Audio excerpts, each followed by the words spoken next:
entame notre quatrième et dernière journée mémoire de la période. Donc nous accueillons aujourd'hui Monsieur et Madame Kleinstadt. Madame Kleinstadt qui est cachée derrière l'ordinateur et Monsieur Kleinstadt.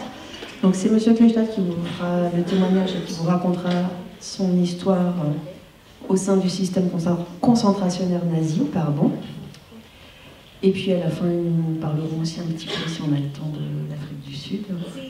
S'il y a le temps. Ok. Je vous demanderai d'être très respectueux et de bien écouter tout ce qu'on va vous dire.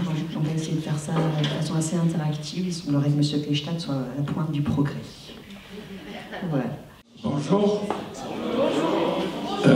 Je vous demande, peut-être tous, non tous, de vous lever pendant que moi,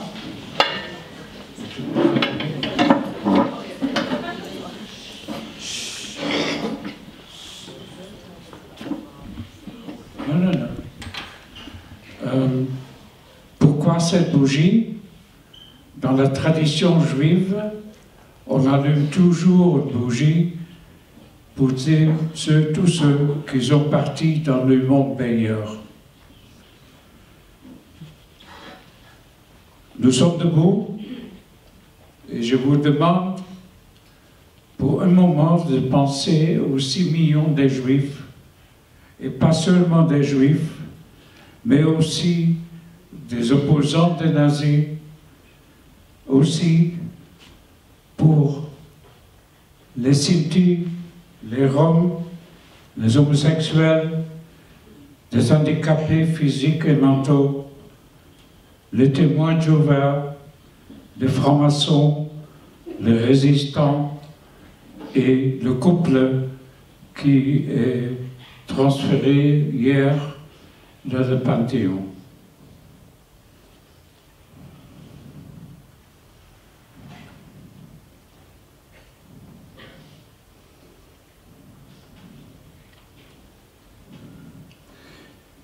Et à la fin, je dirais que malheureusement, le monde n'a rien appris, car les génocides, les meurtres répètent tous les jours et ne sont pas partis. Vous pouvez vous asseoir. Merci.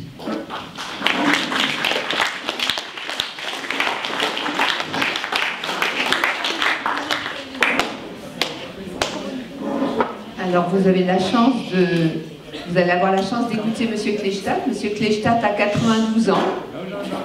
Il va vous raconter son histoire et le combat qu'il mène. Alors, comme la venue de M. Kleinstadt se fait dans le cadre du projet de valise mémoire, j'ai voulu vous ramener une valise avec ma mémoire de M. Kleinstadt. On peut faire plein de valises avec l'histoire de M. Kleinstadt. Alors, j'ai pensé par exemple une valise qui n'est pas celle que j'ai faite. C'est la valise de tous les pays où il est passé, parce qu'il a beaucoup voyagé. Entre le moment, il vous l'expliquera mieux, mais entre sa naissance en Allemagne à Düsseldorf, son départ à Amsterdam, enfin à côté d'Amsterdam, la ville s'appelle Barn, en Hollande, puis son départ en camp de concentration au camp au camp de Westerbork, le camp en Hollande, puis au camp de Bergen-Belsen, la sortie du camp de Bergen-Belsen, il est reparti en Hollande, et après a commencé un nouveau périple. C'est pour ça que je dis la valise, elle est plus large que la question de la transmission de ce qui s'est passé pendant la période nazie, puisqu'après il est parti de Hollande, de nouveau il a fait ses études, il est parti en Israël en stage, puis il est parti aux États-Unis pour travailler, puis il est parti au Honduras, et puis il est parti après de nouveau en Hollande pour aller en Afrique du Sud, pour repartir de l'Afrique du Sud et aller au Luxembourg. Il habitait des années au Luxembourg, là il vit actuellement à Longwy. Juste pour vous situer, un type de valise, c'est la valise de ses déplacements, qui sont quand même énormes, et des langues qu'il maîtrise, puisque Gert maîtrise 7 langues. Et qu'il s'est ressaisi après la déportation pour arriver et avancer dans sa vie professionnelle et familiale. Je vais vous montrer maintenant la valise que j'ai faite pour vous donner une idée de quand vous construirez une valise, ce qu'on peut mettre dans une valise.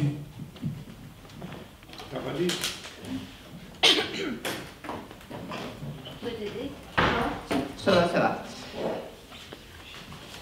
Alors, la première image, c'est celle que vous voyez ici, c'est ce dont il a souffert au départ, c'est de la question du port de l'étoile jaune, de cette période où il fallait porter l'étoile jaune, donc en Hollande.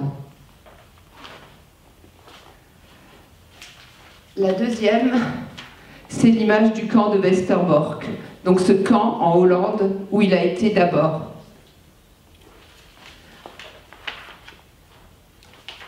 Ça, c'est l'image du train de marchandises, du train de bestiaux, avec lequel il est parti du camp de Westerbork au camp de Bergen-Belsen.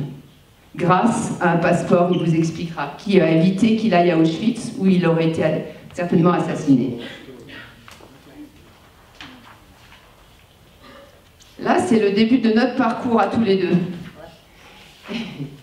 Alors, notre parcours, c'est la première exposition où j'ai peint son portrait et j'ai fait son portrait pour l'exposition. C'était à Luxembourg. Et donc, vous voyez M. Kleestadt à côté du portrait. Le portrait de M. Kleestadt, je vous l'ai ramené. Il est là. Il était plus jeune. Ça fait mal.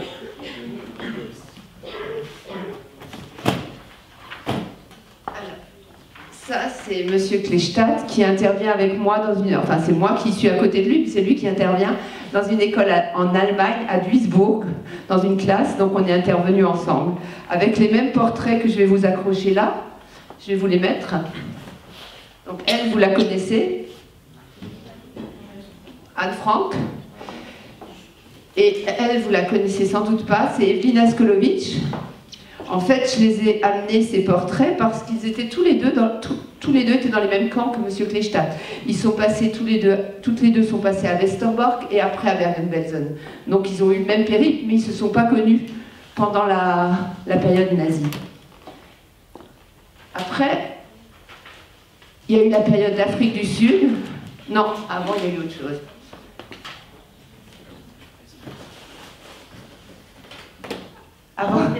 Avant, j'ai ramené une banane. Alors vous allez vous dire pourquoi une banane? Mais parce que M. Kleestadt a fait des études d'agriculture, c'est comme ça qu'il a été en Israël, et après il a travaillé dans les plantations de bananes en Afrique du Sud, au Honduras. Donc il a longtemps travaillé dans les bananes. C'est pour ça que je vous ai ramené une banane pour vous montrer comment on peut construire une valise. Ça, c'est pour vous montrer l'apartheid, donc le pays qu'il a quitté. Ils ont vécu, je crois, 17 ans en Afrique du Sud. 27 ans, pardon, 27 ans. Et ils sont partis à cause de l'apartheid. Elle aura l'occasion, Charlène, de vous en parler. Elle était très engagée contre l'apartheid. Et donc, j'ai ramené juste quelques images de Nelson Mandela, qu'elle soutenait en Afrique du Sud. Et aussi pour que vous visualisiez ce que c'est l'apartheid. C'était des bancs, par exemple, seulement pour les Blancs. Et les Noirs n'avaient pas le droit de s'asseoir sur ces bancs. Voilà, je vous ai ramené une valise. Ah oui, oui, oui. Si, dernière chose importante. Donc ce monsieur, il s'appelle Frank Towers. Alors pourquoi j'ai ramené le portrait de Frank Towers? Parce que c'est une histoire exceptionnelle. Il va vous raconter comment, en sortant de Bergen-Belsen, il a été dans un train qu'on a oublié, on va dire, et qui a été libéré par, entre autres, cet Américain, Frank Towers. Mais Gert n'a pas su que cet Américain l'avait sauvé, entre autres, hein, en tout cas lui aussi. Et des années après, en 2014, il s'avère que Frank Towers a recherché tous les enfants ou tous les gens qu'il avait sauvés pendant la guerre. Il est revenu en France, il est allé sur les tombes des Américains qui étaient arrivés en Normandie et il honorait les tombes en fait de ceux qui étaient morts pour la France. Et il a pris contact avec Gert, qui à ce moment-là a su que c'était lui qui l'avait sauvé à l'époque. Mais l'histoire est particulière parce qu'en fait ils se sont trouvés dans un hôtel et à ce moment-là ce monsieur Frank Towers a fait un malaise cardiaque. Et Gert a appelé le SAMU et a sauvé Frank Towers. Grâce à ça, il a survécu. Donc en fait, il a rendu ce que monsieur Frank Towers lui avait donné. Bon, ce monsieur est décédé maintenant il y a 3 ans, 2-3 ans, hein, très récemment. Et c'était un monsieur, je vais quand même dire juste un mot sur ce monsieur parce qu'il a fait quelque chose, c'est important. Il a créé une association qui s'appelle les Fleurs de la Mémoire Et cette association, c'est des jeunes qui vont fleurir les tombes des Américains qui ont sauvé la France. Donc il a créé cette association pour qu'on fleurisse régulièrement les tombes en Normandie. Voilà, je m'arrête là et je vais laisser la parole.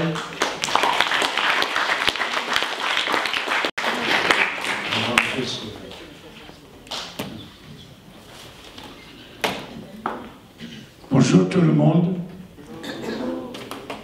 Moi je m'appelle Gerd Klistadt. Je suis né en Düsseldorf en Allemagne en 1932, une année avant la prise de pouvoir en Allemagne d'Adolf Hitler. Et c'est cet événement qui a changé la vie de ma famille et de moi-même. Hitler a volé ma jeunesse et a détruit ma famille. Il faut que je raconte mes expériences d'Holocauste pour que le monde ne répète pas cette atrocité, que vous tous, la jeunesse d'aujourd'hui, savent ça, que nous les Juifs, les homosexuels, les gitanes, les handicapés mentaux et physiques, les témoins de Jéhovah, les francs-maçons, les gens de couleur, les communistes, les résistants, ont subi les actes inhumains et atroces seulement parce qu'ils ne rentraient pas dans la moule des Aryens. Les Aryens étaient, dans les yeux des nazis, les parfaits Allemands avec les yeux bleus et les cheveux blonds. La mémoire est un thème qui me préoccupe et comme presque tous les rescapés des camps de concentration, nous portons avec nous les images de nos expériences dans les camps. Le recurrent rêve et cauchemar restent intégrés dans nos mémoires. Souvent, évidemment, je me demande, quand je pense aux gens qui ne sont pas revenus, et pourquoi moi est resté en vie et pas eux. Aussi longtemps que je vivrai, je dois témoigner en espérant que vous, la jeunesse d'aujourd'hui, les adultes de demain, entendent mon plaidoyer. Jamais oublier que vous puissiez éviter ou arrêter dans l'avenir toutes sortes de persécutions, de nettoyage ethnique, du racisme, de la xénophobie, de l'antisémitisme, etc. Car la haine tue. Alors pourquoi se rappeler de 6 millions de Juifs? Des milliers et des millions de Tziganes, des Roms, des Shintis, des gens de couleur, des handicapés mentaux physiques, des homosexuels, encore les témoins de Jéhovah, les francs-maçons, les communistes, les syndicalistes surtout, tous tués parce qu'ils n'étaient pas qualifiés comme la race aryenne.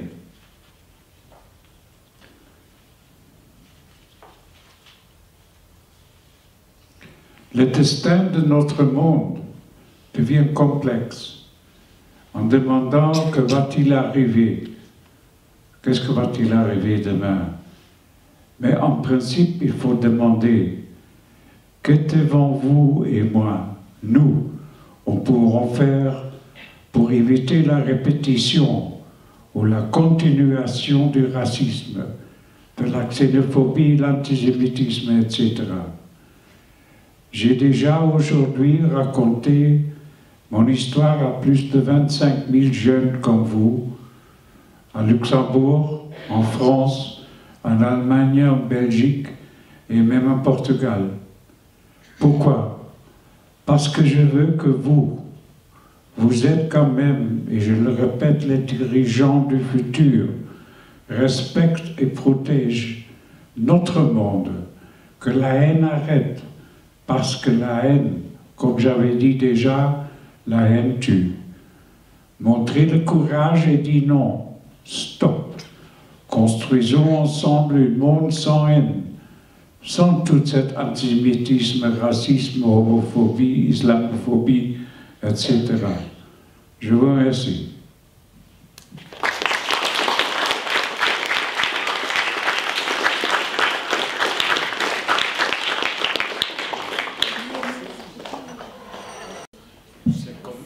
Elle est comme ma mère, qui est malheureusement décédée en 1910.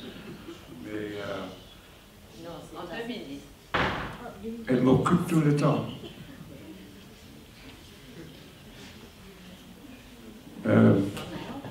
Non.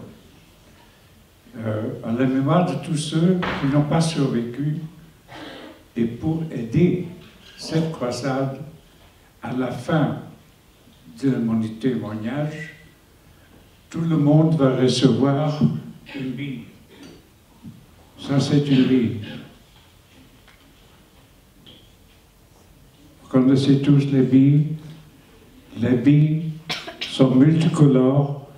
Ils représentent le monde dans lequel nous vivons. Ils sont rondes, multiculturelles. Mais si, après que vous l'avez reçu à la sortie, une bille, vous faites partie de presque 26 000 jeunes de votre âge, pour que si vous voyez qu'un être humain est harcelé, attaqué par un autre, avoir le courage d'intervenir et de dire non, maintenant stop.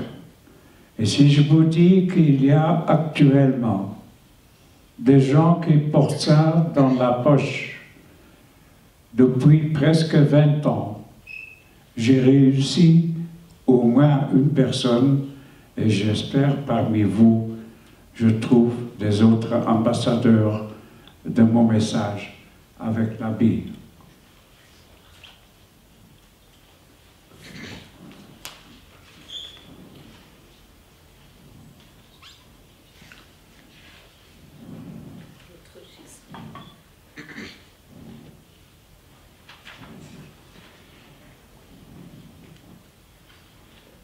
Tu as la Bible?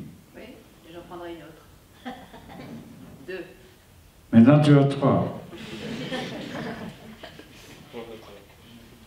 Alors, on va vous montrer quelques images. J'ai pas beaucoup de temps, mais après, vous allez écouter mon épouse. 52 ans de fidélité, et ça, il faut chercher. Parce que je n'ai pas rencontré parmi les profs, les enseignants, les photographes, etc. Et c'est ce que je fais, c'est le devoir de ma mémoire. C'est ce que moi je me rappelle. Ça, c'est le croix gammée. En allemand, on dit Hakenkreuz, que Adolf Hitler a choisi comme son symbole. Il n'est pas une invention de Hitler, mais ses origines se trouvent dans l'Inde. C'était une image des bouddhistes, mais les nazis ont choisi pour montrer que le monde tourne autour de quelqu'un comme Adolf Hitler. Alors, il y a des gens qui pensent qu'il faut maintenant aussi faire des croix gammées, le Hakenkreuz, sur les tombes dans un cimetière juif. Pourquoi? Parce que ces gens sont malades, sont mentalement handicapés, et il faut se protester contre ça.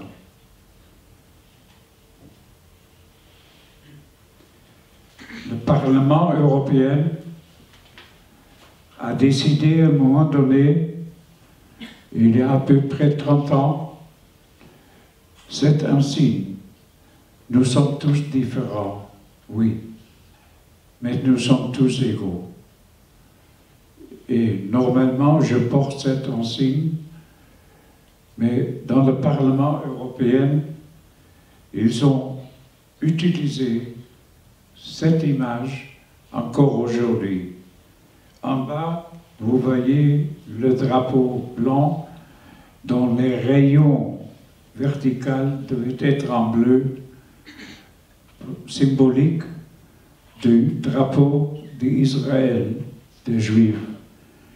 Et dans l'étoile qui est au milieu, les mots qui sont là-dessus sont les camps de concentration et extermination où les Juifs ont souffert et ont été tués.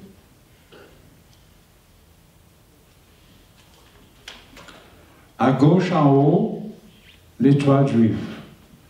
Et quand j'ai terminé et vous voulez voir des originaux, il y a ici devant la scène les étoiles, il y a même un original, vous pouvez le photographier. Non, non, laisse. Non, tu n'as pas besoin. C'est ma maman par incarnation.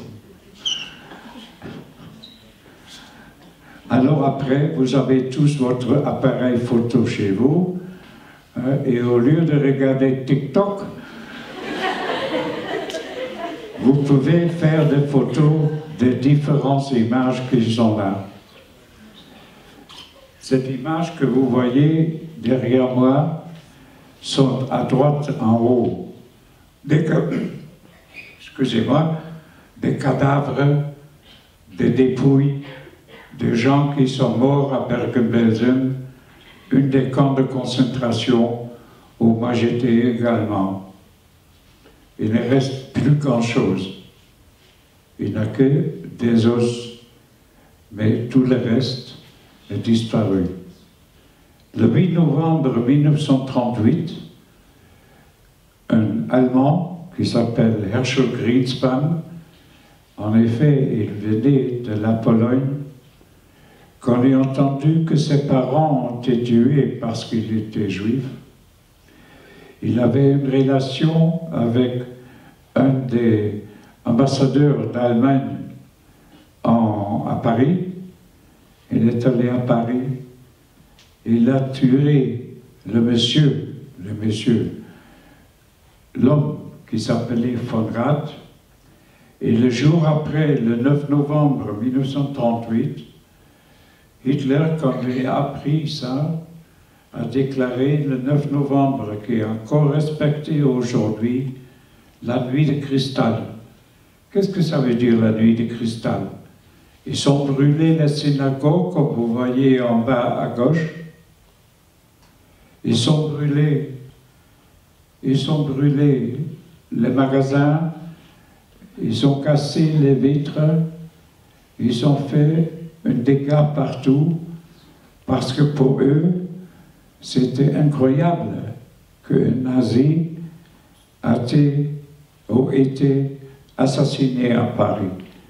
Et depuis jusqu'à aujourd'hui, le 9 novembre est commémoré en Allemagne, surtout avec une commémoration de la nuit de cristal. À droite à bas, une image d'Adolf Hitler, et derrière lui, le cerveau de la destruction, surtout du peuple juif. Devant, c'est Adolf Hitler, et derrière lui, Heinrich Himmler. Ça, c'était le cerveau de la destruction de tous ceux que j'ai mentionnés auparavant.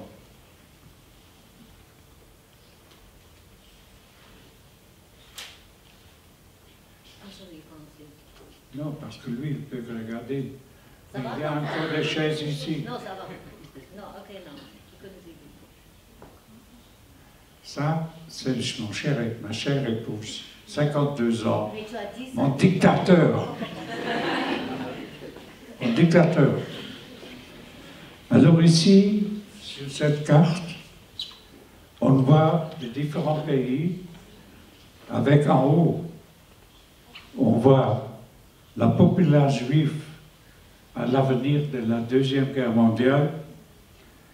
On regarde à droite l'Union soviétique, la Russie d'aujourd'hui, où habitaient 3 millions de Juifs. Et en bas, c'était quoi?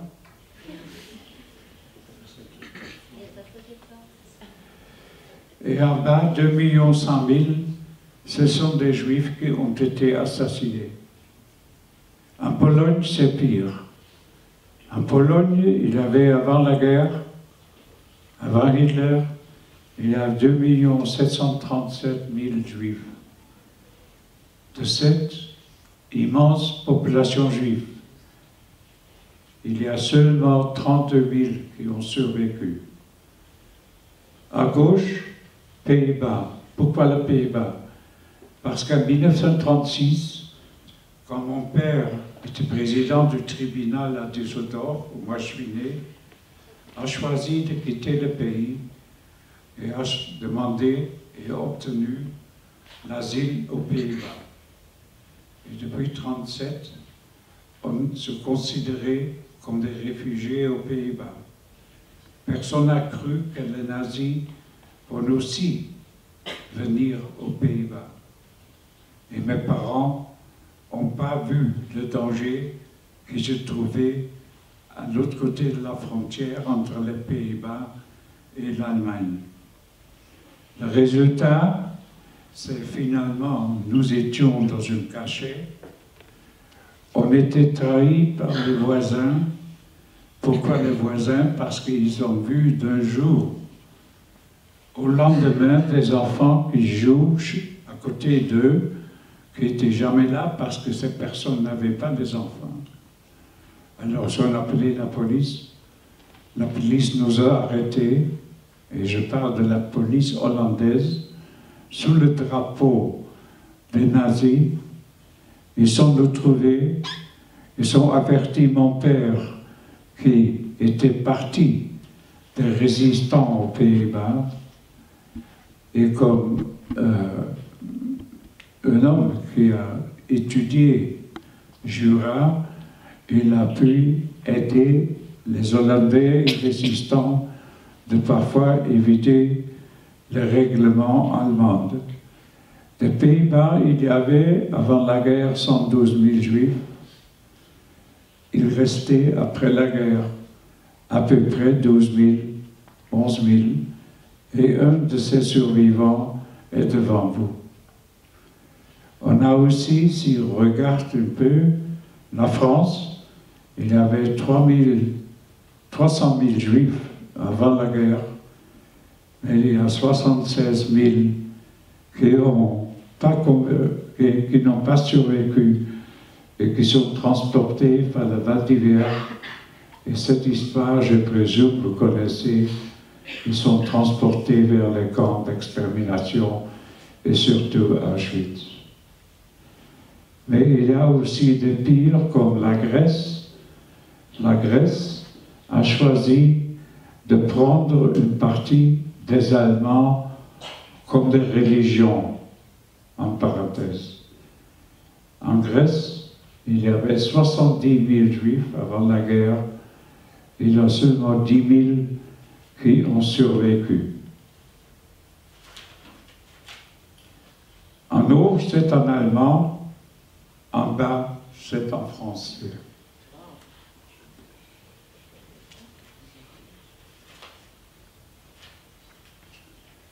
Alors, je reviens sur l'histoire d'Anne Frank. Non. Qui va faire ça ici? Toi, tu es en avant. Non, je ne sais pas en avant. Si, il faudrait dans le fond. Voilà. Alors, nous, aux Pays-Bas, les jeunes, quand j'avais votre âge, on n'est plus autorisé de faire du sport. On n'était plus autorisé d'aller les parcs. On n'est plus autorisé de n'importe quoi. C'est ce que vous faites aujourd'hui, tout le monde confondu dans votre vie quotidienne. Partout, les Juifs étaient condamnés et ne pourraient pas participer. Alors l'école, pas autorisée pour les Juifs. Les Juifs ne pourraient pas aller à n'importe quelle école. Alors il y avait des parents comme les miennes qui dans leur maison ont fait dans la cave des classes. Il y avait ici une classe dans la cave de notre maison avec un professeur au fond, juif, qui a donné des leçons, et surtout le soir. Et regardez, chacun de ces enfants porte l'étoile juive sur la poitrine gauche. Des étoiles juives que vous voyez ici, après, au pied de cette scène. Et dans cette classe, tout le monde portait l'étoile juive. Mais dans cette classe, il y avait seulement 2 survivants. Et tous les autres jeunes, de votre âge, étaient tués dans les chambres à gaz. Mais il y a 2 survivants. À gauche, derrière, avec l'étoile, pardon, avec la flèche, c'est moi. Et à l'autre côté, ça, c'est une amie à moi, Walter Bergenthal, qui est malheureusement décédé il y a quelques années. Nous sommes, et c'était le seul survivant. Tous les autres sont morts, pour la plupart, à Auschwitz-Birkenau. I think you have to go back. Vous connaissez tous l'histoire d'Anne Frank, parce que je crois qu'il y a des élèves ici qui viennent du collège qui s'appelle Anne Frank. Non, hier. C'était hier. C'était hier. Ouais. Merci, maman. Mais vous connaissez tous le nom d'Anne Frank. Vous connaissez tous le nom de sa sœur, Margot. Et Anne Frank, avec sa famille, était cachée, finalement, déjà, au commencement des Allemands, en 1940, il s'est caché dans une grenier à Amsterdam. Aujourd'hui, c'est un musée. Et si jamais vous avez l'occasion d'aller à Amsterdam, allez visiter la maison d'Anne Frank. C'est un musée. Il faut être disons, disposé de vous attendre peut-être 1 heure, avec patience, pour être admis dans cette maison. Anne Frank, malheureusement, était aussi trahie. Elle est arrivée d'abord à Auschwitz, où elle et sa sœur ont dû quitter Auschwitz à un moment donné, avant la libération par les Russes, et ils sont arrivés à pieds nus dans le camp de Bergen-Belsen, où à ce moment-là, moi j'étais ensemble avec mon père dans le camp des hommes et ma mère avec mon petit frère, 3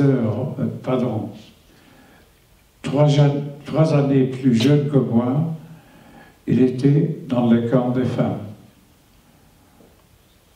Après la Première Guerre mondiale, mon père, que vous voyez en bas, était dans la Première Guerre mondiale à l'âge de 18 ans, il est né en 1999.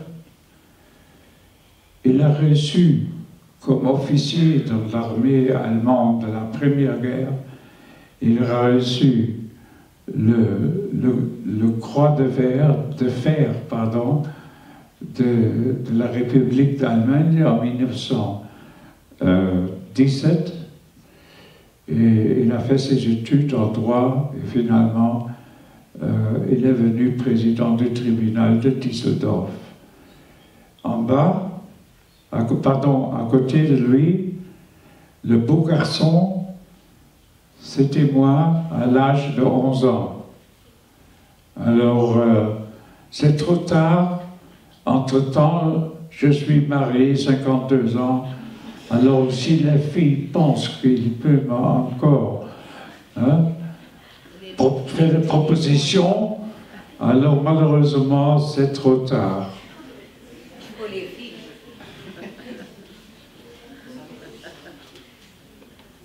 Alors, en 1942, les Allemands ont institué l'idée de l'étoile juive. C'est ce que vous voyez là, c'est une étoile allemande. Et la prochaine, c'est l'étoile française. Et tous les juifs étaient obligés de porter cette étoile, comme nous avons vu dans la classe clandestine où il n'y avait pas de survivants sauf deux. Et après, vous pouvez voir les étoiles qui sont là, au pied de la scène.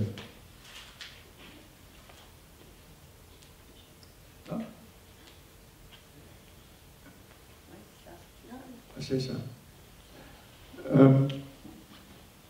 Nous étions dans le cachet, comme je t'avais dit, et finalement, nous sommes trahis et on était envoyés, ma mère, mon frère et moi-même, dans le camp de Westerbork qui se trouve au nord-est des Pays-Bas. C'était les premiers camps de concentration dans les Pays-Bas. Et c'est ce que vous voyez là, sont des enfants dans le camp de Westerbork, où nous sommes arrivés le 1er mars 1943, après que nous étions trahis dans notre cachet. Et ici, il y a des profs juifs avec ou sans la kippa, comme le monsieur tout à fait à gauche arrière, et tous les enfants portent, même dans le camp de concentration de Westerbork, portent leur étoile juive.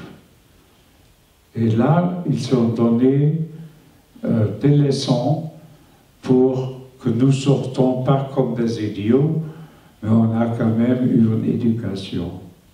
Combien d'entre ces enfants ont survécu la guerre, je ne vais pas vous dire. Mais je me rappelle les leçons qu'on a eues dans le camp de Westerbork. Dans le camp de Westerbork, on a essayé de diminuer les Juifs, que 100 000 Juifs qui étaient presque tous là, et pour une période assez brève, nous étions dans un autre camp de concentration aussi aux Pays-Bas, qui s'appelle Amersfoort, et finalement, le 30 mai de 1944, nous étions transportés de Westerbork vers le camp de Bergen-Belsen. Bergen-Belsen qui se trouve au nord d'une ville qui s'appelle Hanovre, et ça vous trouvez sur la carte d'Allemagne. Et le 1er février 1944, nous sommes finalement arrivés et dans... Isn't that the one from Alpha? This one. Voilà. No, go back. No. This one. Voilà. Et finalement, nous avons reçu, comme vous voyez ici, c'est en allemand. La plupart de vous peuvent lire l'allemand, j'espère. Et là, il a décidé, le 31 janvier 1944, que ma mère, qui se trouve en bas, moi-même, né le 23-12-32, alors n'oubliez pas mon anniversaire, vous m'envoyez une petite carte, hein? Surtout les filles là-bas. En tout cas, le 31 janvier 1944, mon père, qui était avec nous, après, dans notre cachet, il se présentait volontairement chez les Allemands parce qu'ils ont dit à moi, après l'arrestation de votre femme et vos deux enfants, on va les envoyer à Auschwitz, un camp d'extermination, à moins que vous vous présentez.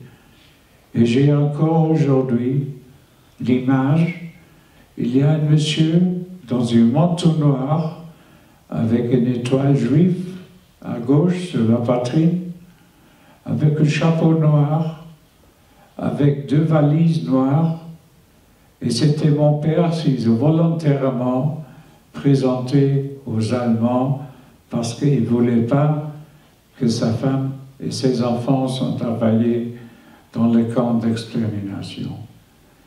Et là, vous voyez aussi les dates de naissance. Encore une fois, le 23 décembre. Et les filles là-bas ont déjà promis de m'envoyer en décembre une petite carte. Ça, j'ai deux grands-mères. J'avais deux grands-mères. Les parents de ma mère ont acheté en 1936, quand beaucoup de Juifs ont quitté l'Allemagne, la nationalité de Liechtenstein. Pour ceux qui ne se connaissent pas, Liechtenstein est à côté de la Suisse, entre la Suisse et l'Autriche. Et mes grands-parents maternels ont acheté cette nationalité. Et quand les Allemands sont venus, ils ont arrêté mon grand-père. Pourquoi? Parce qu'ils connaissaient quelques secrets militaires.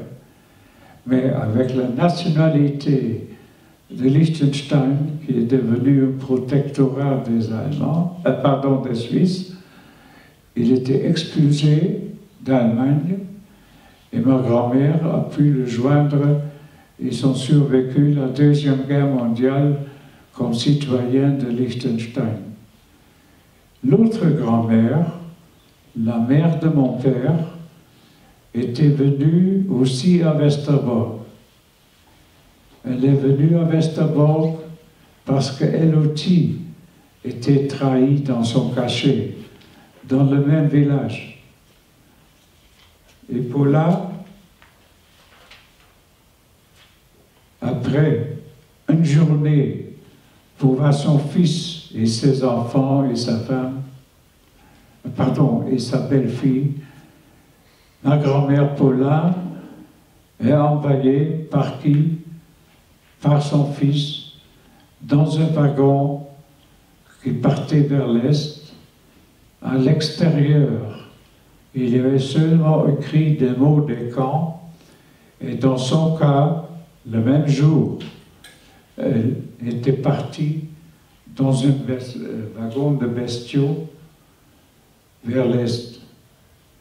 À l'arrivée à Sobibor, ils se sont déshabillés, ils sont allés dans les chambres à gaz, ils sont tués en 24 heures après leur arrivée.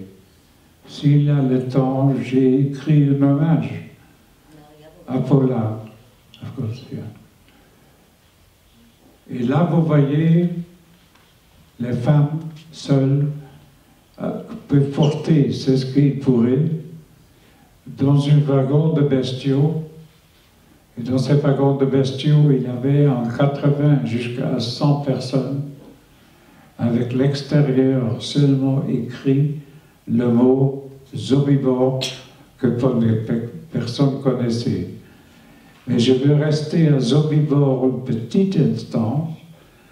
Presque tous les Juifs qui sont arrivés à Sobibor ont été gazés, ont été brûlés, et les cendres ont été distribuées dans les petits chemins, dans les forêts, autour du crématoire de Sobibor. Ici, devant, il y a une photo tout à fait à gauche, que vous voyez, c'est ce qui arrive avec les corps quand ils sortent des chambres à gaz. Et qu'est-ce qu'ils ont fait les Allemands, les nazis? Après qu'ils sont gazés, ils les ont brûlés. Et là, vous voyez aussi le crématoire de Sobibor, où on entre et on sort comme cendre. Maintenant, après le crématoire, il y a qu'est-ce qu'on fout avec toutes ces cendres? Et on les distribue dans les petites forêts autour du camp. Et ils sont mélangés avec la terre. Et là, il y a un verre tout à fait à droite. Oui, à droite. Et dans cette verre, vous voyez la terre de Sobibor. C'est du terre normale, Mais là-dedans, les cendres qui étaient un jour, dans le passé, des corps humains brûlés dans les crématoires de Sobibor. Et là, c'est ce que vous voyez là, ça, c'est les cendres du chemin de Sobibor. Maintenant, l'image que vous voyez là, c'est le commandant de Westerbork aux Pays-Bas encore, avant qu'ils ont envoyé des gens dans le wagon de bestiaux vers l'est. Ils avaient tous des chiens. Les chiens entraînés, s'il y a quelqu'un qui s'échappe, les chiens vont les attraper. Le monsieur au milieu a été fusillé après la guerre pour sa participation dans l'élimination des Juifs. Les wagons de bestiaux, au sol, il y avait de paille. Nous étions là-dedans entre 80, 70 jusqu'à 100 personnes, des êtres humains, des femmes, des hommes, jeunes, moins jeunes, des bébés, tous ensemble. Et il y avait 2 barils. Les barils que vous voyez devant le wagon. Et cette baril était remplie de l'eau. Et il y avait un deuxième baril dans le wagon. Le deuxième baril était là pour faire le besoin. Et imaginez-vous maintenant que dans ce wagon, il y avait des vieilles femmes, des vieux hommes, des petits bébés. Comment ils vont faire le besoin dans le baril? Parce que le baril est assez élevé. Alors ils l'ont fait à côté. En tout cas, une fois que ceux qui pouvaient s'asseoir sur le baril pour faire leurs besoins, ils sont trouvés sans papier, sans rien du tout. Et finalement, les wagons se sont fermés. Et le train part vers une destination que pour nous, à Westerbork, vous ne connaissez rien du tout. Tous les endroits qui étaient écrits sur le wagon, Dachau, Buchenwald, Natzweiler, Struthof, etc., étaient des endroits inconnus. Maintenant, le train se met en marche. Et ça bascule. Pourquoi? Il y a du freinage, et à un moment donné, le basculement est très fort, que le baril de l'eau tombe, et tout le monde se trouve dans l'eau sur la paille. Mais qu'est-ce qui était pire? Quand le baril où les femmes et les hommes qui pouvaient ont fait le besoin, ces barils aussi sont tombés. Et on se trouvait littéralement sur la paille, dans la merde, jusqu'à l'arrivée à la destination. La destination, c'était la gare de Bergen. À l'arrivée à Bergen, les portes s'ouvrent.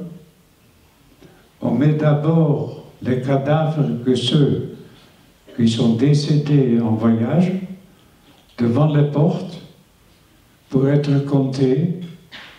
Et les survivants ont fait la marche de 6 km de la gare de Bergen jusqu'au camp de Bergen-Belsen. Et à Bergen-Belsen, il y avait 2 sections spécialement réservées pour les femmes avec les petits-enfants dans la partie tout à fait en bas, et à droite, au-dessus, pardon, une section des baraques destinées aux hommes avec les grands enfants, toujours des garçons.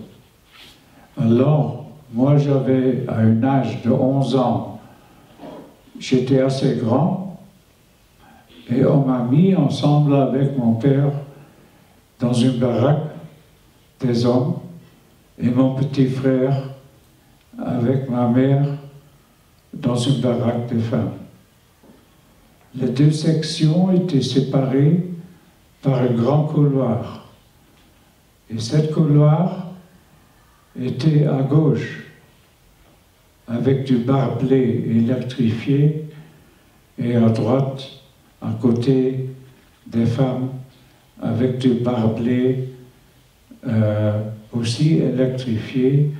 Il y a un couloir entre les deux, et cette couloir était gardé par un gardien nazi avec sa mitraillette. Et si quelqu'un a pu sauter le barbelé électrifié, il y avait toujours le Kalachnikov ou le Messerschmitt ou n'importe quelle autre mitraillette pour tuer ceux qui se sont échappés.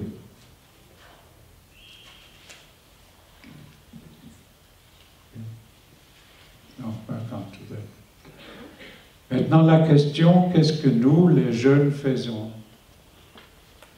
J'ai dormi côté à côté de mon père, qui, bon, je reviens avec ça, sur un matelas de paille, avec chacun sa couverture. Ça donne 2 voitures, et nous avons dormi body to body, corps contre corps. Ça tenait un peu chaud.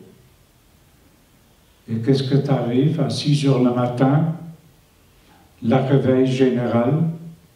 Nous, les jeunes, étaient obligés de porter le cadavre devant la porte de la baraque, aussi pour être comptés. Et après ça, les vivants étaient envoyés vers une place qui s'appelle la place d'appel pour être comptés. Et le total de survivants qui étaient sur l'appel, plus les cadavres devant les portes, que nous, les jeunes, ont mis là-bas, les deux ensemble, c'était des vivants d'hier. Et je crois que vous êtes tous assez adultes pour faire cette problème mathématique. Et quand tout passait bien, mon père a dû aller sur les champs, quelque chose qu'il n'a jamais fait dans sa vie. Il était juriste, mais bon, il était malade, et en tout cas, quand tout ça marchait bien,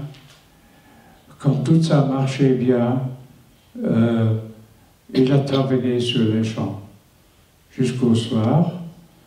Et ici, vous voyez une liste de tous les Cléstats qui n'ont pas survécu. Sur tous les Cléstats, il y a 21 en total qui étaient tous morts dans les camps Sobibor, Theresienstadt, Auschwitz, Birkenau, etc., etc. Et ici, on revient encore sur la partie homme à Bergen-Belsen et la partie femme. La partie femme à droite, la partie homme à gauche, avec les grands gosses. Et au milieu, ceux qui ont sauté d'une manière ou d'autre le barbelé avec l'électricité, mais au fond, vous voyez le gardien avec sa mitraillette, et s'il avait quelqu'un qui a quand même sauté au-dessus, il était toujours là pour tirer là-dessus. En bas, il y a 4 photos. La première photo à gauche, ça, c'est ce que les Anglais qui ont libéré le camp le 15 avril 1945, ils ont trouvé des cadavres partout, pas seulement à gauche, mais au milieu, à droite, ce qui reste du corps humain après qu'il a dit, d'après tout ce qui est à l'intérieur du squelette du cadavre est resté en ciel ouvert. Et à droite, ça c'est la pompe funèbre d'une partie des femmes. C'est comme ça on transportait ceux qui sont décédés en dessous des arbres pour se décomposer. Il y avait un écrivain qui s'appelle Elie Wiesel. Je ne sais pas si ça... Tu l'as? Ça, c'est Elie Wiesel.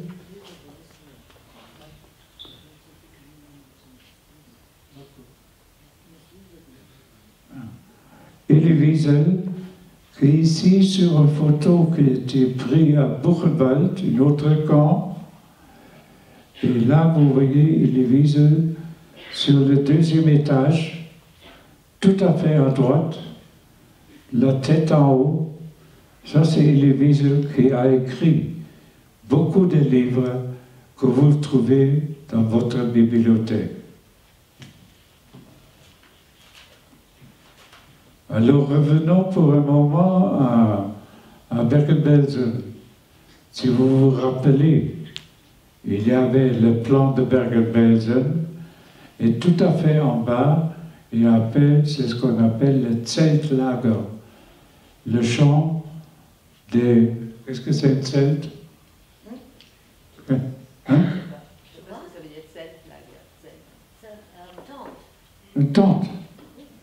Alors ça c'était le tente, et là ils ont mis les femmes qui ont parti, comme les sœurs Franck, qui ont fait le chemin à pied pour être logées dans les grandes tentes.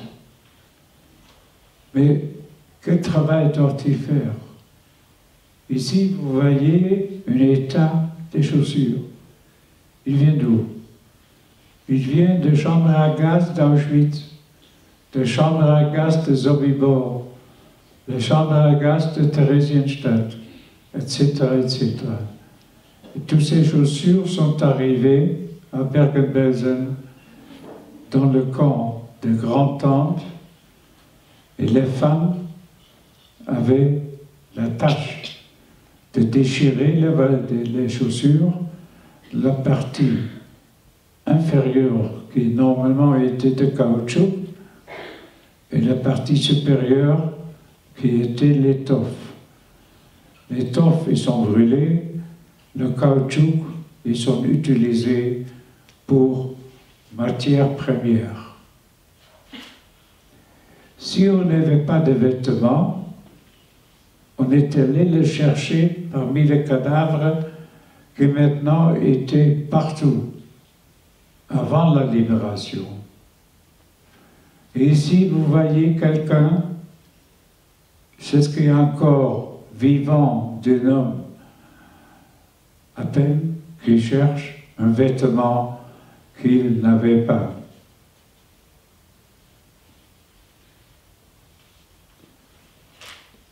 Alors les femmes, et je reviens aux sœurs Franck, qui sont venues à pieds nus, toute la distance, par exemple, de Auschwitz jusqu'à Bergen-Belsen.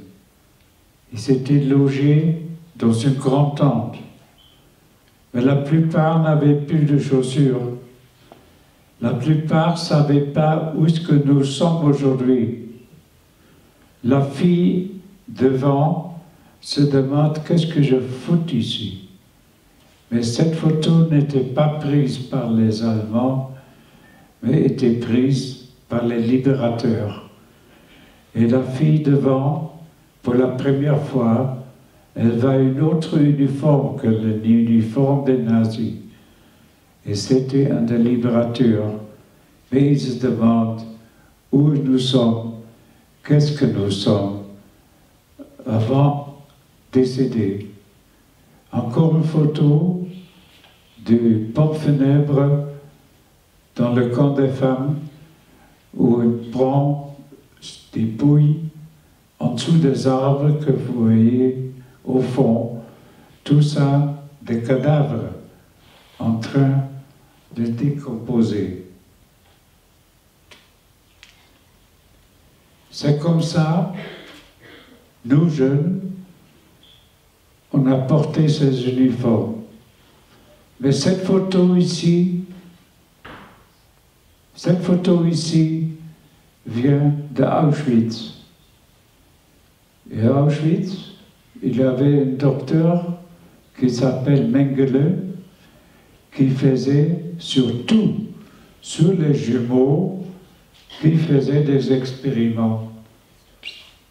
Et je ne vais pas entrer dans les détails des expériments, mais à la libération par les Russes, le 27 janvier 1945, ils ont trouvé encore ces survivants, tous des jeunes comme vous, sauvés par les Russes pour être pas massacrés d'une manière ou d'autre par Mengele. Voilà. Ici, il n'y a pas grand-chose à exprimer. Mais vous voyez tous les cadavres, probablement aussi la dépouille de mon père, les dépouilles de sœur Franck, encore couverts avec un peu de dignité, avec des couvertures. Mais ils sont tous en train d'être décomposés. Quand les Anglais ont libéré le camp le 15 avril 1945, et ils ont trouvé tous ces cadavres, ils ont forcé les gardiens nazis de les mettre sur un grand camion. Le grand camion que vous voyez ici. Ceux qui sont au-dessus du camion sont des gardiens nazis. Et juste en bas, il y a quelqu'un qui porte le reste du cadavre sur l'épaule. Il va où? Ils vont aller pour enterrer tous ces cadavres. Quand les Anglais ont libéré le camp, il y avait à Bergen-Belsen, il y avait encore 22 000 vivants. C'était à peu près en février 1945. À ce moment-là, ils sont décédés 7 000 à peu près par jour. Ça fait 600 par jour. Le 1er mars, un mois plus tard, il y avait 41 000 juifs dans le camp de Bergen-Belsen. Des 41 000, 18 000 sont morts. Ça fait 600 par jour. C'est pas mal. Un mois plus tard, il y avait maintenant 43 000 juifs. Mais ils venaient d'où? C'est aussi les femmes qui sont venues, par exemple, d'Auschwitz. Ce sont des autres juifs qui sont venus des autres camps. Ils sont agrandis jusqu'à 43 000. Et dans la première moitié du mois d'avril, parce que la libération était le 15, 43 000 étaient là, et 9 000 dans les premiers 15 jours sont décédés. Ça fait aussi 600 par jour. Le 15 avril, lors de la libération, il y avait 60 000 juifs et des autres prisonniers dans le camp de Bergen-Belsen. Et finalement, de ces 60 000, il y avait seulement 12 000 qui ont survécu. Encore une photo de la pompe funèbre, avec des cadavres partout. Des cadavres de cadavres. Et croyez-moi, j'ai encore ces images dans mes yeux. Pas seulement les dépouilles de mon père, qui est décédé un peu plus tôt, le 4 février 1945, à côté de moi. Et quand je l'ai réveillé chaque matin, et je dis, hey, papa, il faut maintenant aller au travail, j'ai découvert qu'il est décédé. Et pour moi, le trauma de me réveiller à côté de la dépouille de mon père, ça me poursuit encore aujourd'hui. Je rêve de ça. Je ne peux pas l'oublier. Ce sont des traumatismes, ce sont des images que je porte toute ma vie avec moi. Et quand nous avons amené la dépouille de mon père, ensemble avec Ma, on l'a mis sous les arbres pour se décomposer avec les autres. Mais ces images restent avec moi.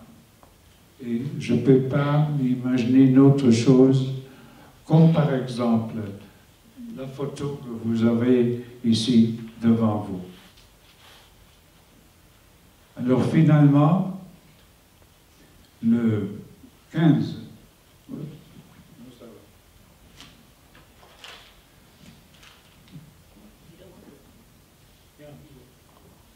vous voyez au-dessus le 13 avril 1945, le jour que nous étions libérés, le même jour que le camp était libéré. Mais qu'est-ce que ça a foutu avec ce train qui est au fond? Le 7 avril, une semaine plus tôt, les nazis ont essayé d'éliminer autant de juifs que possible à l'arrivée des Alliés. Et comme le commandant des Juifs lui-même, un ami de jeunesse de ma mère, il a dit à ma mère, si tu veux, je te mets toi et tes deux fils dans le premier train qui va partir une semaine plus tôt, le 7 avril 1945, vers une destination inconnue. Après, on a découvert que c'était pour faire tomber le train dans une des rivières, pour noyer tous les Juifs qui étaient là-dedans. Mais le 7 avril, il a arrangé que ma mère, mon frère et moi-même ont trouvé de la place sur ce train que vous voyez en bas. Mais à passage de l'orphelinat, des orphelins de Bergen-Belsen, ma mère a vu un petit garçon. Et ce petit garçon, les parents étaient des amis de ma mère. Alors il a dit, Hans, il s'appelait Hans Müller, il a dit, Hans, viens chez moi. Et quand ils ont passé le contrôle, le type a dit, mais vous avez seulement 2 enfants. Ah non, il a dit, ça c'est une erreur que vous avez dans votre administration. Celui-là, Hans, m'appartient également. J'ai maintenant 3 enfants. Et c'est comme ça, Hans, qui a survécu, a toujours dit, ce geste de ma mère a sauvé sa vie. Malheureusement, il est aussi parti à un autre monde il y a quelques années.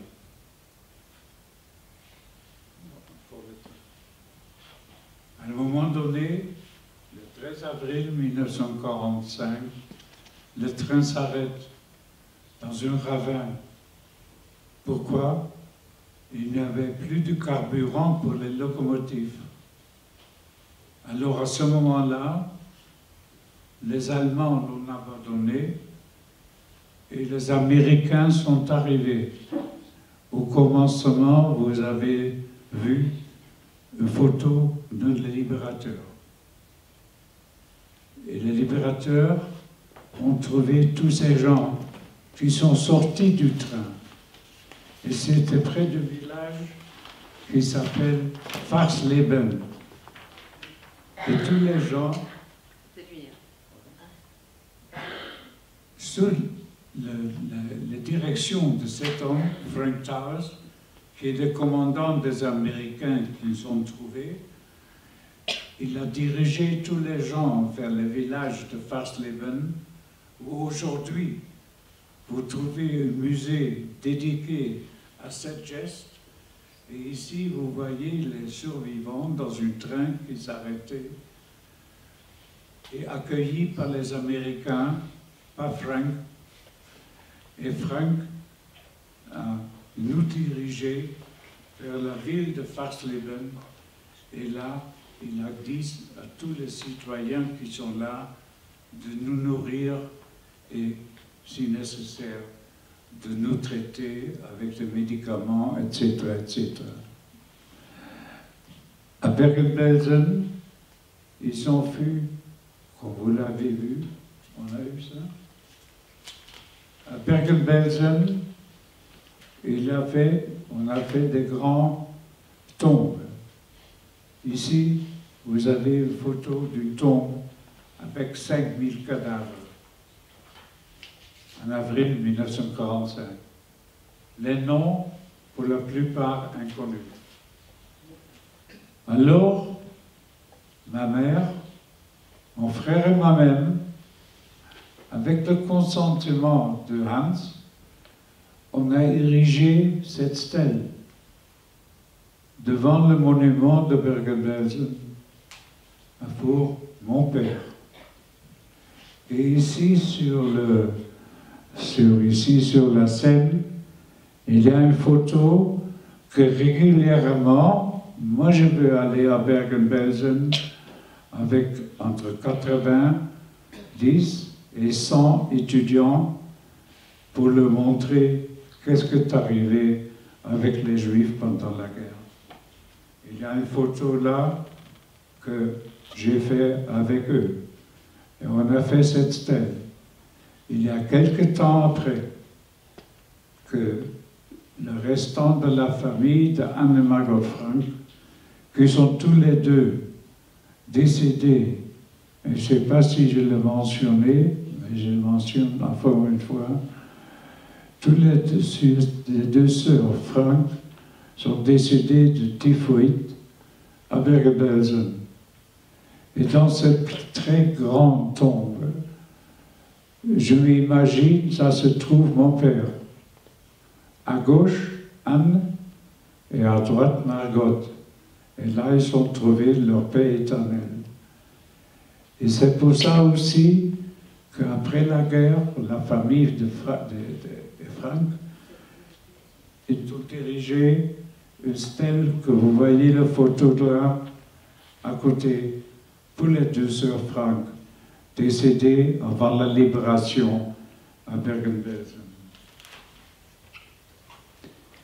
Alors, il y a un photographe aux Pays-Bas que quand il est venu finalement, un de 94 trains qui sont partis de Westerbork vers l'Est,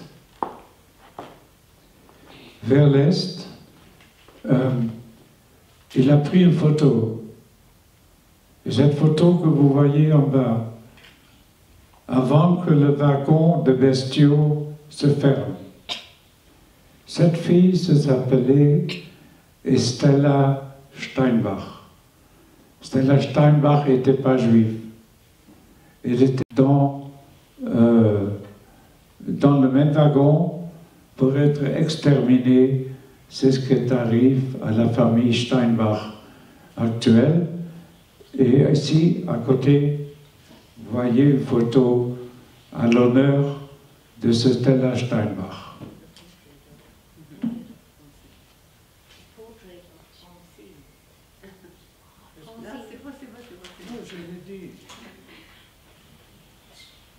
Mais il y a encore des autres gens qui ont protesté, c'est ce qui est arrivé en Allemagne. Il a le courage d'une fille qui s'appelle Sophie Scholl. Sophie Scholl, dont vous voyez le livre aussi sur la scène. Ça s'appelle La Rose Blanche, ou en allemand Die Weiße Rose.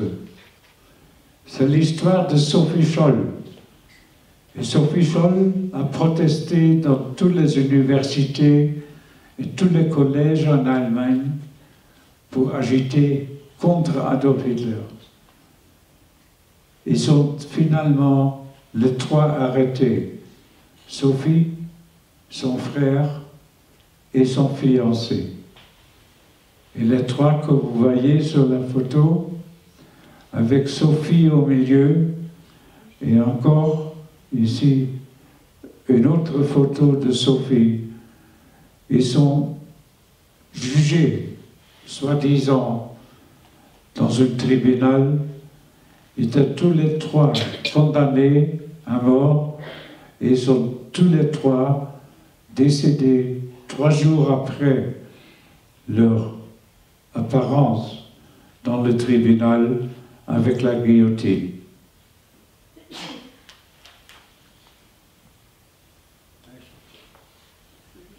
Les femmes que vous voyez là sont allées où? Moi je vous dis, ils sont allés vers les chambres à gaz. Ils n'ont plus de cheveux, ils ont seulement cette soi-disant robe. Ils ne savaient pas où aller, mais ils sont dirigés. Vous voyez à gauche derrière un corps de militaires allemands. Mais tout ça, c'est passé. Ces chambres à gaz travaillaient encore. Et ces femmes-là ne connaissaient pas leur destin, mais ils sont tous morts dans les chambres à gaz. Et qu'est-ce qu'avons-nous appris? Pas grand-chose. Je ne sais pas s'il y a parmi vous des descendants de ceux qui sont venus, par exemple, de Srebrenica, au Kosovo, où ils sont massacrés par les Serbes. Les Serbes qui ont massacré des musulmans dans l'enclave de Srebrenica. Ici, vous voyez les survivants en marche après le massacre de Srebrenica. Ils ne savent pas où aller, mais ils se promènent, jusque dans certains cas, ils sont arrivés en France, sont arrivés aux Pays-Bas et au Luxembourg où nous habitons. Et là, vous voyez, c'est ce qu'on avait déjà vu chez les nazis. Ce sont les Serbes qui ont massacré les musulmans du Kosovo. Et c'est un sentiment qu'on avait déjà vu. Maintenant, on commence en Allemagne de déporter ceux qui n'ont pas le droit de rester sur une terre d'asile. Et vous voyez la papa, la maman et l'enfant, avec les menottes. Pour faire quoi? Pour être renvoyés dans le pays d'où ils venaient. Ce sont des soi-disant, c'est ce qu'on appelle aujourd'hui des migrants. Mais sur la main du papa, ils ont écrivé le numéro 594. Ça veut dire quoi? Ça rappelle quelque chose que toutes les personnes qui étaient pas gazées à Auschwitz étaient capables de travailler. Tous ont eu un numéro tatoué sur le bras. Et ça, on dit ici aussi, sur cette couple-là avec son enfant, on n'a rien appris, tout ça se répète. En allemand, on appelle ça Abschiebehaft, quand les gens sont arrêtés pour être retournés dans le pays. Les soi-disant migrants sont envoyés dans le pays d'où ils venaient, et ça c'est le problème. Il y avait en Allemagne un pasteur protestant qui s'appelle Martin Niemöller.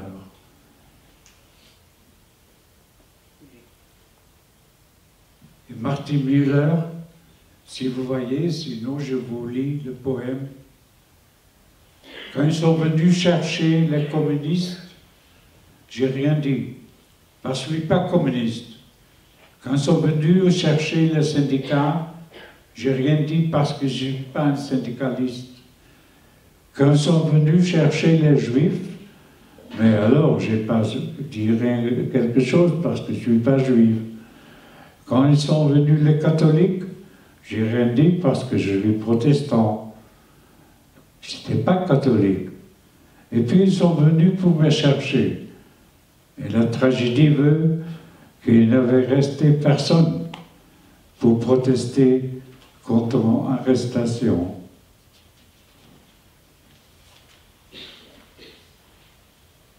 Alors, on avait parlé déjà au commencement à la commémoration de 6 millions de Juifs et les autres.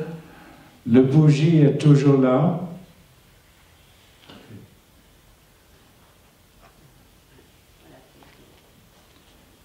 Mais ils ne sont pas tous gagnés. Parce que nous, ma femme Charlène et moi-même, nous avons montré une revanche. La revanche, c'est montrer aux nazis, ils ne sont pas gagnés tous. Ça, c'est ma famille.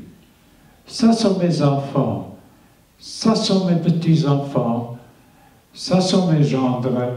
Et tout ça faut montrer que contre nous, les nazis n'ont pas gagné. Ils sont beaux, hein, les grands-parents. Voilà. Je pense que vous avez maintenant une idée. C'est ce qui est arrivé. C'est ce que nous avons. Et moi, j'ai vécu. Et je donne la parole. Qui est la directrice ici? C'est toi? Alors, viens.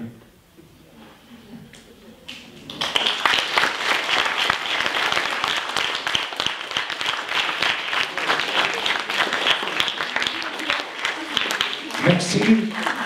Merci d'avoir eu la gentillesse, ceux qui m'ont compris, et même ceux qui ne m'ont pas compris, que j'ai vu d'ici, ceux qui ont cru que mon histoire c'est une rigolade, je vous remercie quand même de rester assis.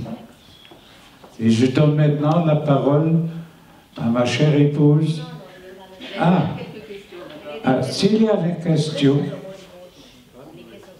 s'il y a quelqu'un qui a une question sérieuse, venez ici. Des visions qui se sont passées lors des camps. Quel sentiment, si c'est très réalistique pour vous, comment réalistique? Je peux te tutoyer? Moi, je pense que non, je suis contre les mouvements de, par exemple, les extrêmes droites, parce qu'on n'a rien appris. On a vu ça au commencement avec le programmé. Ils sont toujours là, l'extrême droite. Ils sont toujours là, les néo-nazis. Mais on ne sait pas pour se débarrasser. Mais là, une chose qui est certaine, moi, j'ai rien contre les Allemands, parce que la génération qui est là aujourd'hui n'a rien à faire avec ce qui s'est passé il y a 70 ans. Mais mes sentiments sont surtout pour la jeunesse, autant en Allemagne qu'en France, qu'en Belgique, Pays-Bas, Luxembourg, etc., etc., etc. Parce que moi j'ai confiance en vous. Et j'espère que vous avez appris quelque chose. Regardez et pensez à une chose principale. La haine tue. Et avec ça, je vous remercie de m'avoir écouté.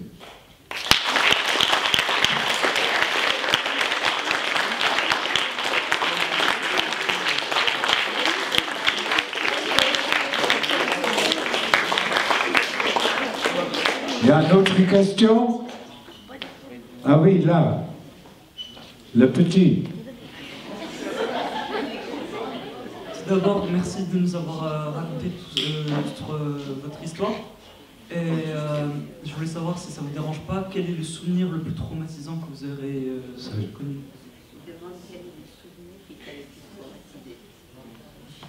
La mort de mon père.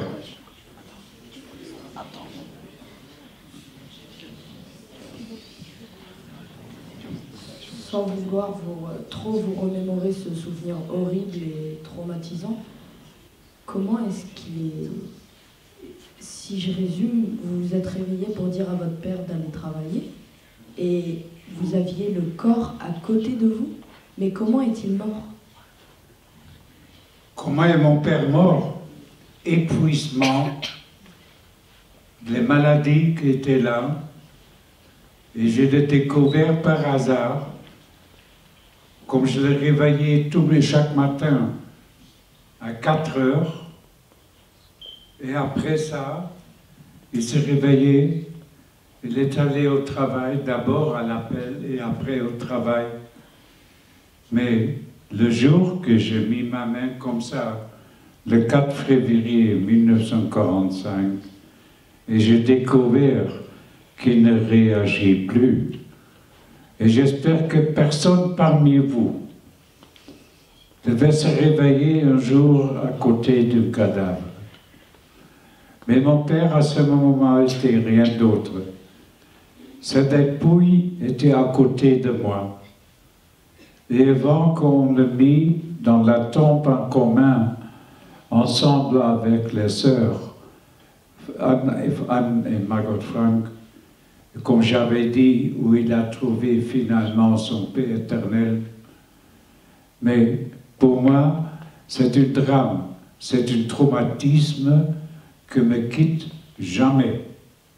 Si je te dis que parfois, je communique avec son esprit, je ne suis pas, disons, quelqu'un qui croit aux esprits comme ça, mais j'ai avec mon père, je pense, une communication spirituelle que je garde et qui me donne du force que faire, c'est ce que j'ai fait parmi vous, plus les 26 000 des autres. Et j'espère que le message que vous, c'est l'avenir de ce monde. Et vous devez agir contre la haine, contre l'amertume, contre l'islamophobie, etc., etc., etc. Ça va? Je vais juste rajouter quelque chose, parce que tu l'as dit hier. Monsieur Kleinstadt a commencé à témoigner tardivement. Ce n'est pas quelque chose qu'il a fait tout de suite après la guerre. Il n'allait pas bien, il allait consulter un psychiatre à l'époque, et c'est son psychiatre qui lui a dit que c'était important qu'il aille raconter, une fois qu'il a fait un peu de travail sur lui-même, et que ça l'aiderait à aller mieux. Et c'est comme ça qu'il a commencé à parler. Je ne sais plus en quelle année tu as commencé à parler. Plus ou moins. En quelle année tu as parlé, ouais. De 2002. C'était pas encore né.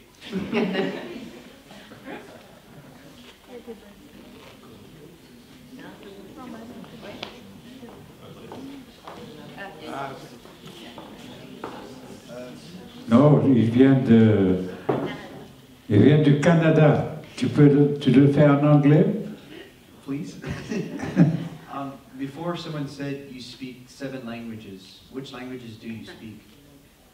I speak Dutch. I speak English. I speak French. I speak German. I speak Spanish. And a little bit of Hebrew. No, Luxembourg. Et Luxembourg. C'est pas de langue. So,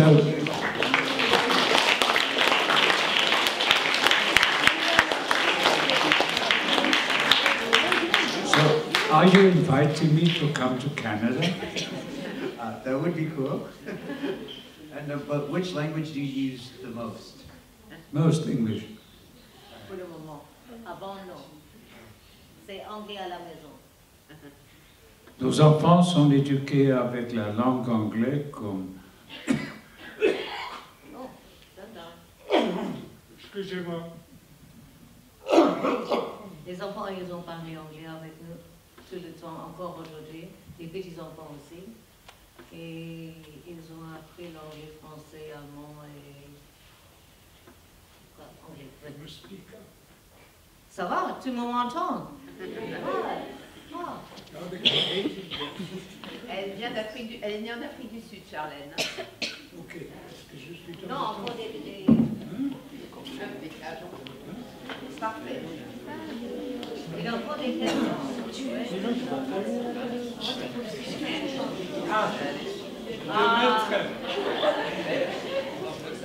Est-ce que vous avez été tatoué aussi, enfin d'un numéro au poignet? Non, c'était le numéro matricule que tu connais peut-être des images sur les bras. C'était principalement à Auschwitz-Birkenau. Et ils l'ont fait uniquement sur ces gens qui étaient grandes, qui avaient toujours un sourire. Oh, chérie, arrête.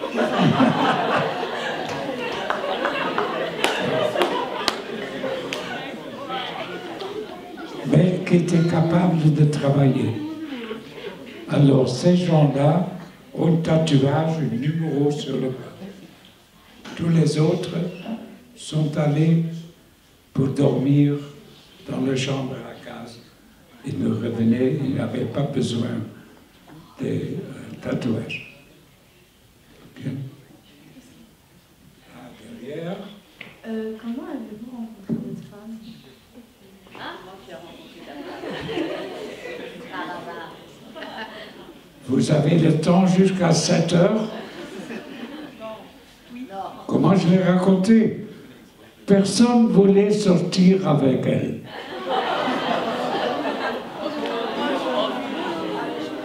Pourquoi?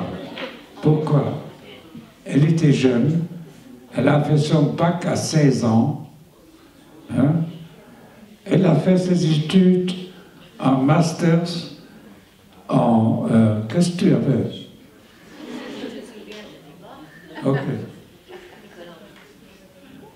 Mais elle a fait ses études, elle a fait tout ça, et à 16 ans, elle était très jeune pour avoir son bac, et on avait une amie en commun qui m'a dit, écoute, je connais une jeune fille. Femme. Ça, je ne sais pas, mais je présume. Et il n'y a personne qui veut sortir avec elle parce qu'elle a un grand gueule.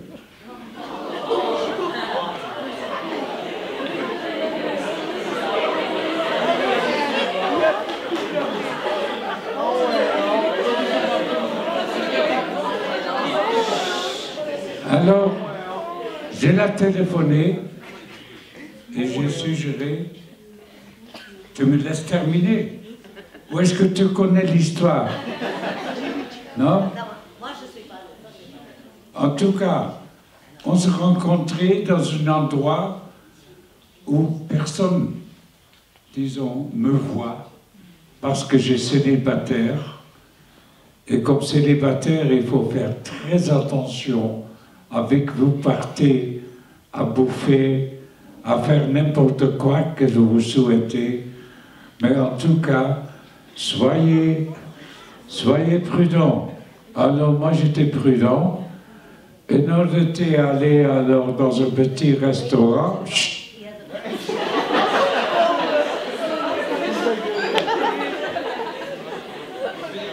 Et à la fin de notre repas, j'ai dit, je dois aller jusqu'au coin pour sortir mon petit chien.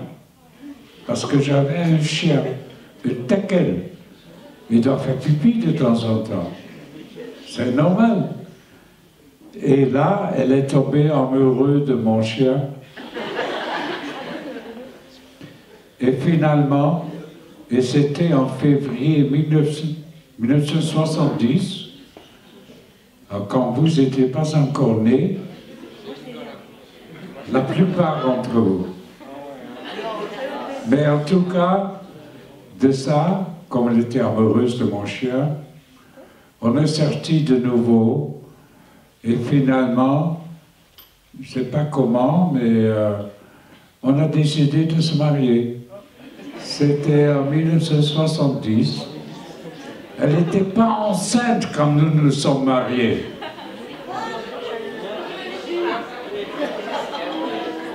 Elle n'était pas enceinte quand nous nous sommes mariés.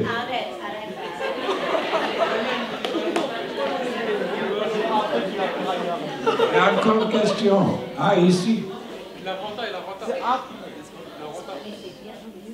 Mais doucement, hein. Il est vieux, il n'entend pas beaucoup. Non, mais j'ai la traductrice ici.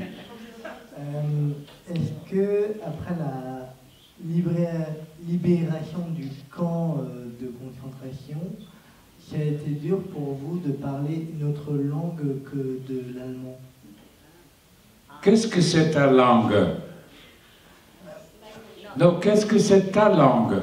Non, je voulais dire, est-ce que, après la libération des camps, est-ce que ça a été dur pour vous de parler une autre langue que de l'allemand? Non. Il est retourné en Hollande. On est retourné aux Pays-Bas. Il a parlé une langue qu'il avait avant. À ce moment-là, je parlais que le néerlandais. Je ne parlais pas l'allemand. Parce que nous sommes fuis d'Allemagne en 1936. Et depuis 1936, j'étais à l'école. J'ai fait l'école primaire, l'école secondaire. La guerre est venue. Et après la guerre, j'ai fait mon bac, que tu n'as pas encore fait, mais ça va venir.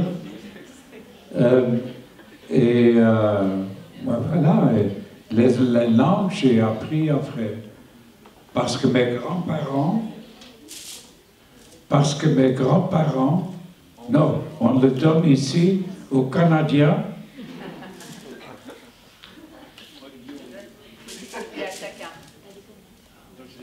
Chacun, ouais. Pour commémorer que j'étais ici, je vous donne à chacun l'habit.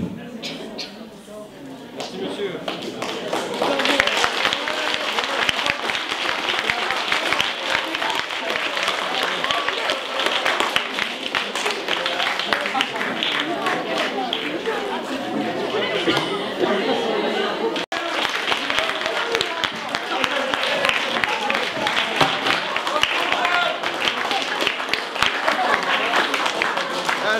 Moi, je ne parle pas d'apartheid aujourd'hui, mais j'espère que tout le monde ici, je ne sais pas combien de vous sont les immigrés, les migrants, les réfugiés, quoi, mais il faut apprécier la liberté que vous avez ici.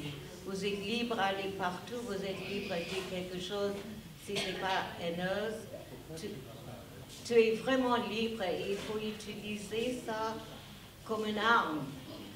L'éducation et la liberté, c'est la plus profonde arme qu'on peut avoir contre tous les racismes et tout ça.